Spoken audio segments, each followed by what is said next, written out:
Eu sei. Você de casa adora aí cuidar das plantas, não é? Tá aprendendo? Então eu vou te dizer uma coisa. Você sabia que dá pra você ter um pomar no vaso? Gostou? Foi-se o tempo, minha gente, em que para cultivar uma planta frutífera era preciso ter uma fazenda. Hoje, mesmo morando num apartamento, é possível ter o prazer de consumir uma fruta produzida por você. Gostou? As espécies mais comuns são a jabuticabeira, a limoeiro, a pitangueira, que se adaptam bem aos vasos. Mas para ter frutíferas em vaso e alocá-las na varanda ou no terraço, são necessários certos cuidados que o paisagista Hugo Henrique vai nos ensinar hoje, minha gente. Hugo, seja muito bem-vindo. Tudo bem, Anny? Boa tarde, Tudo muito obrigado. ótimo, Sempre muito prazer bom. estar aqui. Prazer é nosso. Que lindo. O que você trouxe pra gente aqui? Trouxe algumas coisinhas aqui pra Que gente. demais. Toda vez que o Hugo vem, a gente fala assim, tem muita coisa. O que você trouxe pra gente, Hugo? Ó, vou apresentar uma de cada vez, depois a gente vai falando sobre essa questão de pomar em vasos, tá? A primeira é uma mexerica poncã, tá? Ela já tá carregada de flor já. Então, que flor linda, né? Sim, sim. É bem aromática, dá um... Só cuidado que ela tem... Que delícia! Ela parece até meio líriozinho, não sei. Sim, é bem adocicado o aroma, né? Sim. E eu vou no mais difícil, né? Sim. Podia ter ido cheirar aqui na frente, aqui na frente, mas eu fui Essa ali. daí tá bem carregada. Aqui na frente é um limão rosa ou limão cravo. Ah, é o limão cravo. Também espetacular. O pessoal tem muito em sítio, né? Limão cravo. Aqui uma romã. Que linda. Pezinho de romã. Uma jabuticaba, tá? Pequenininha, filhotinho. Aí aqui tem um pé de manga, mais uma poncã pra gente conversar, explicar sobre. Ali do lado tem um figo e aqui uma amora. A amora. Isso. Que incrível. Quando eu penso em casa assim, quero fazer um pomar em vaso, o que é a primeira coisa que eu tenho que pensar? Primeira coisa, sol. Sol. Iluminação. Onde bate. Exatamente. A maioria esmagadora das árvores são plantas de pleno sol, né? Elas precisam de 4 a 6 horas de sol por dia. Tem como você ter, sim, uma jabuticaba produzindo na sua varanda, só que você precisa fornecer essas horas de sol para ela. E quanto maior o vaso, melhor? Sim. Sim, na verdade o que acontece? Você consegue cultivar praticamente qualquer tipo de frutífera em vaso. Só que você precisa ter um vaso, um tamanho aceitável para ela poder se desenvolver, né? Toda árvore precisa de espaços, precisa de solo para poder enraizar e se desenvolver, né? Então dentro do vaso ela vai ficar totalmente confinada, né? Restrita àquele espaço. Então você precisa sempre tomar muito cuidado com questão de irrigação, adubação, né? É um cuidado a mais que você vai ter, né? Porque ela vai precisar de muito recurso, principalmente para poder frutificar, né? Vou usar essa poncã como exemplo. Ela está carregada de flor. Se ela ficar sem tomar água e se ficar sem regar uma semaninha, uma semana e meia, ela vai abortar metade das flores. Então já é um prejuízo que você está tendo aí só por não ter regado. Não ter regado. Isso. Aqui ali embaixo eu coloquei umas mudinhas de morango, porque é legal, você pode usar como forração em vasos de frutífera. Pode? Sim, morango, hortelã, orégano, você pode usar. Então a menta, que aí o que acontece? Primeiro que você protege o solo. Tá? Porque o que acontece? No vaso, você tem 2 fatores. Você perde a água muito rápido pela absorção da própria planta e quando escorre. Né? Você rega, a água escorre, aí você perde a água e os nutrientes. Então, as plantas, as forrageiras aí em cima, dão uma certa proteção. Tá? Um alimento, né? Também serve, exatamente. Tem gente que gosta de colocar pedrisco, pedrinha. Não é legal porque ele esquenta muito, né? Quer dizer, você já tem o vaso que esquenta, né? O ideal é você plantar sempre em vaso de cimento ou cerâmica, tá? Essa daí, ela tá no pote de plástico, mas o mais correto é ser plantada no vaso de cimento. O pote de plástico preto, ele absorve muito calor. Então ele esquenta, ele seca muito mais rápido o substrato, né, a terra, e prejudica o desenvolvimento da planta, né? Porque basicamente você está cozinhando a raiz dela ali dentro. Ainda mais se ele estiver muito quente você regar ela. Uau. Aí essa água esquenta, então é sempre um problema. Então o legal, o vaso de cimento ou de cerâmica, o vaso sempre tem que ser maior do que o pote original que ela veio, tá? Que ela foi plantada, para você poder gerar nutriente, espaço de solo bacana para ela poder se desenvolver. Hugo, tem alguma que a gente deve tomar cuidado, por exemplo? Porque dão folhas muito grandes, de repente, da onde eu coloco? Não, essa questão da folha é interessante mais para o vento. Por exemplo, vou usar uma lixia como exemplo. A lixia ela fica com uma copa muito volumosa, ela fica, sabe, bem densa. Então, se você plantar a lixia na sacada ou no terraço, num vaso estreito e bater um vento muito forte, vai cair. Inclusive, tem uns 15 dias tem um cliente meu que não tem mais, acho que uns 20 dias, que bateu a ventania e derrubou na varanda dele. E quebrou os vasos e deu um puta trabalho para consertar tudo por causa disso. O vaso era muito alto, o pessoal recomenda colocar em rodízio, sabe? Para você poder movimentar a árvore. Ah, ali tem mais sol, vou levar para lá. Ah, ali vou levar para lá. Mas o problema é esse também. Ele fica muito mais instável. Então você corre, foi exatamente o que aconteceu lá. Bateu o vento, ele estava em cima do rodízio e caiu. Aí teve aquele puta trabalho. Mas essa questão de folha, você precisa tomar cuidado com o vento e também uma planta com folha maior, ela perde, ela solta umidade mais rápido, né? Então essa planta vai secar com muito mais rapidez. Tipo o abacate, por exemplo, que tem uma folha maior, se você colocar num vaso, você precisa ficar sempre atento, porque ela vai secar muito mais rápido. Né? Tem evapotranspiração, ela libera a umidade na atmosfera e ela vai perder essa água, né? Então você precisa sempre tomar cuidado. Tem que ficar bem mais de olho, né? Sim. Léo, tem uma pergunta, Léo? Eu tenho, na verdade eu tenho duas. Eu gosto quando o Hugo vem aqui porque me esclarece muitas coisas e para você também em casa também eu tenho certeza.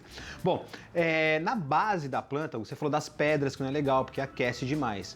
Mas, por exemplo, a gente pode colocar uma outra coisa, não sei, uma serragem ou até mesmo depois que você corta uma grama, coloca na base para poder manter a umidade ou não? E uma outra pergunta é, se eu faço isso dentro da minha casa, num apartamento, eu consigo ter, por exemplo, um controle ali da terra? Vou dar um exemplo da uva, que é uma planta que precisa, por exemplo, de uma terra diferente, né?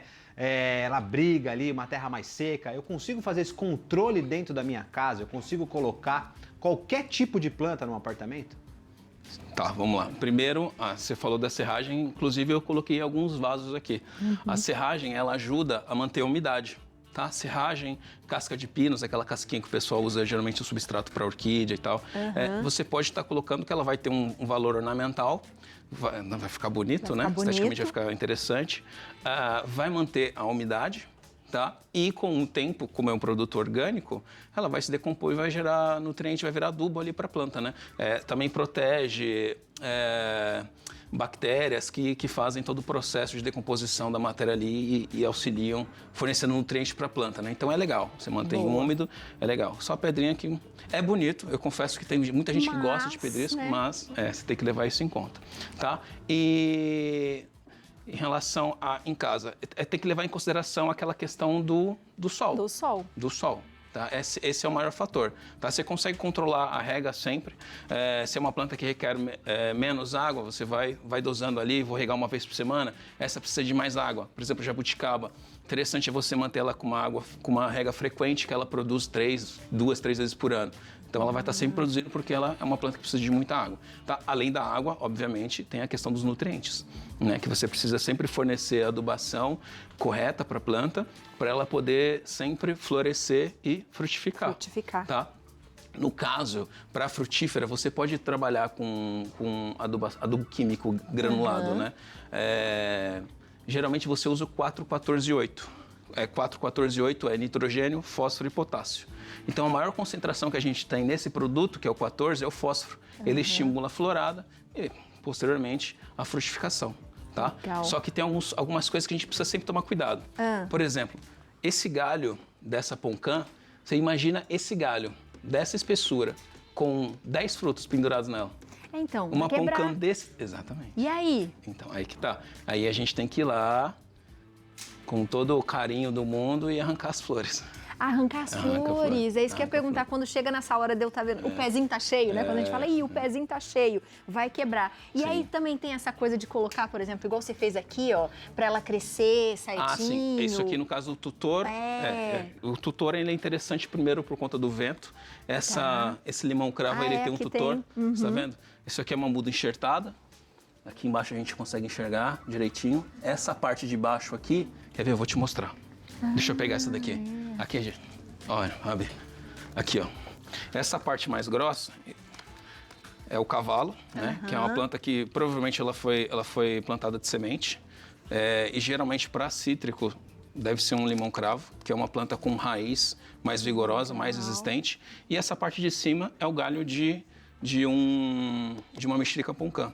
Tá. Foi feito o enxerto aqui, tá vendo? Tem a cicatriz aqui, ó. Ah, é verdade. Foi feito o enxerto e aí essa planta está sobrevivendo desse cavalo, tá? A gente precisa sempre tomar cuidado. Aí, no caso, uma muda dessa precisaria de um tutor, porque o vento balança muito. E quando ela balança, em cima afeta embaixo. Então, se você chacoalha, você prejudica a planta. Verdade. Porque a planta precisa estar firme, né, no solo. Então, se ele balança muito, ele prejudica o sistema radicular. Então, não é legal. Sempre que plantar aí, nos primeiros meses, pode colocar tutor. Garantido, é certeza, precisa colocar. Para você não perder Isso, ela. exatamente. E como é que a gente tira a muda? Olha, geralmente é de semente. De semente. Se você não tem, aí você precisa ter uma habilidade para poder fazer o enxerto, né?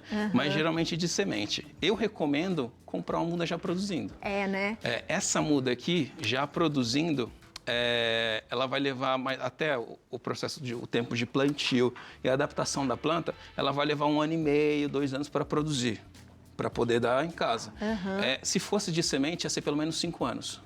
Nossa. Você vai plantar uma poncã da semente, ela vai levar 5 anos. 5 anos. Isso se você tiver todo o processo, se você adubar, se você irrigar, se você cuidar direitinho, tá? Porque no vaso, assim, direto, esquecido, ela vai ficar atrofiada, a planta não vai se desenvolver. Então vai demorar mais, tá? Então, por isso que o pessoal vende assim, porque já está meio caminho andado, você não vai esperar tanto. Exatamente. Essa muda de limão-cravo, por exemplo, ela tem mais ou menos isso.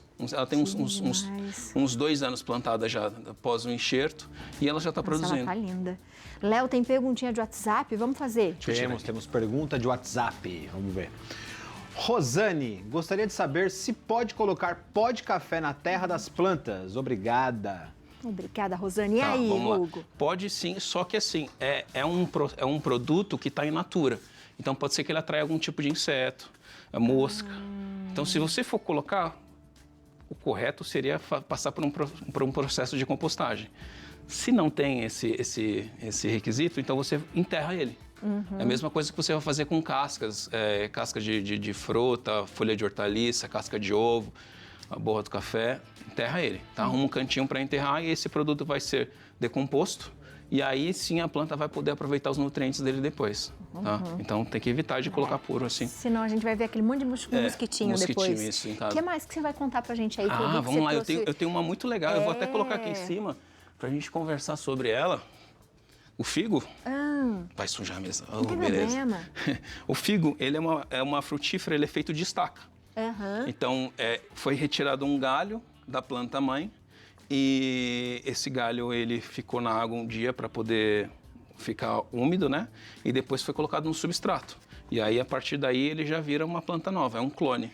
Assim ele já vai virar um desse aqui? Foi um galho, isso, foi um galho. Nossa, Hugo, mas ele tem até o furinho aqui, porque cortou, dá pra você ver. Cortou aqui, aí ele rebrotou aqui, provavelmente ele tinha uma gema, que a gema é isso aqui, tá vendo? Ele tinha uma gema aqui, ele rebrotou dessa gema. Que incrível!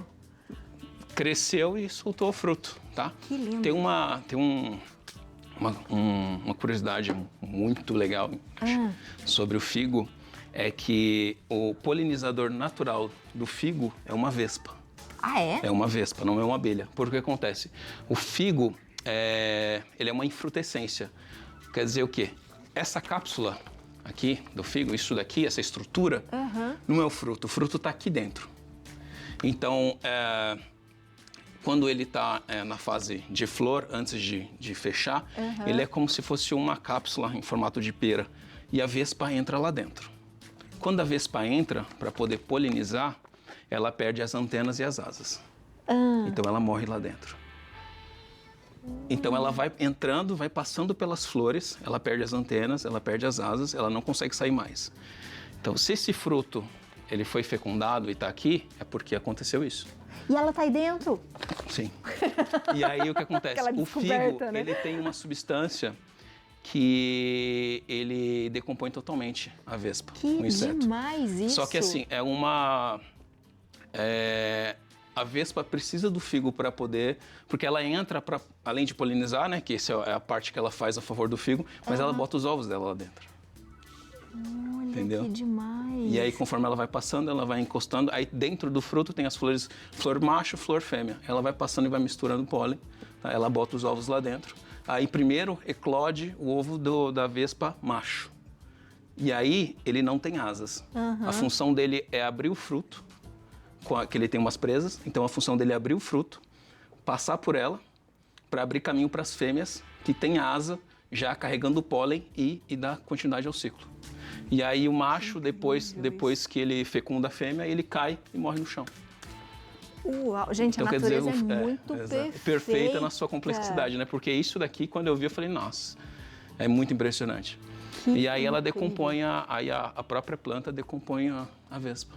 Que demais. E uma coisa, só para encerrar, é que eu gosto de fazer várias perguntas, né? Sim. Mas eu acho, a manga, eu não imaginava que eu ia poder ter um pomar de manga. É. Não sei, porque eu acho que a manga é tão difícil, ela é pesada também. Aí é o mesmo esquema, né? Dá pra, sim, isso que você falou em relação a peso, em casa você tem que levar isso em consideração, tá?